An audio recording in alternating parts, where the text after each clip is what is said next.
And that's the country we've become.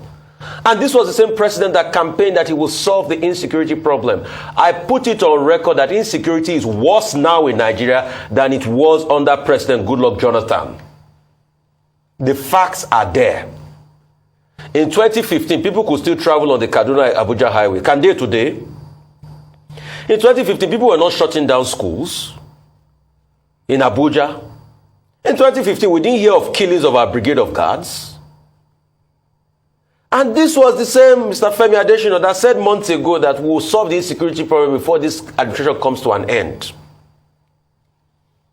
And we keep having meetings over meetings that do not favor Nigeria. We are sick and tired of these meetings, ultimatums, and directives. And only to think that the president went to brief the Liberians on how to tackle insecurity. Is that not what we've become as a country?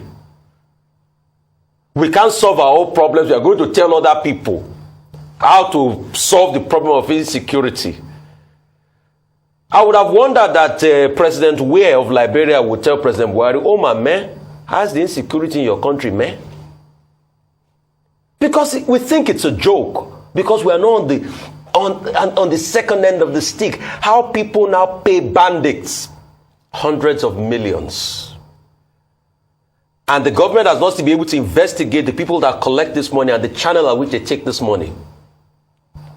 How banditry is now so rife in Nigeria that somebody was joking with me the other day. He said when they release the next GDP numbers, they should please put banditry as a sector of the Nigerian economy.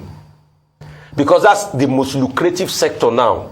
Do you know that in this one cycle of the Kaduna train kidnap victims, they've done over 1 billion naira? From people that don't have money. And this money keeps circulating in our economy. We can't do anything about it. And when people talk, you call them anarchists.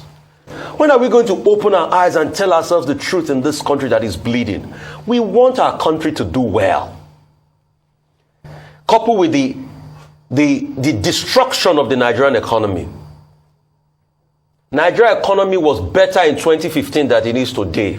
The facts are there. Some people campaigned so hard in 2015. They said they will make $1 1 naira. The complaint then that $1 was 2.16 to 1 naira. Today is 710. 710. It's a disgrace. It's a disgrace and an apology to this same naira that used to be 80 cents. 1 naira used to be, 80 kobo used to be $1. At some point, naira and dollar was not even 1 to 1. Naira on the balance of things was stronger. It was pound and naira that used to be 1 to 1. In 40 years, we've squandered all our riches. 2023 makes it 40 years. Oyeka, when you did that documentary, Squandering of Riches. 1983. It is 40 years. We are still even worse than when Nigeria used to be in 1983. And people talk and you call them anarchists. You think it's a joke. Tudu, you were talking about presidents putting the bulk stops here on their table. I think what President Buhari should put in his red room, because I have seen the room is always in the color is red, should be the picture of Deborah. Should be the picture of Leah Sharibu. Should be the picture of the Jangebe girls.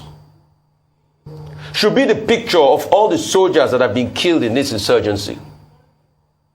Because if you want to see the true face of Nigerians now that are crying and bleeding, are the pictures of those bandits have kidnapped at one point or the other and collected 100 million naira ransom. We want a better country, and I don't think that's too much to ask for.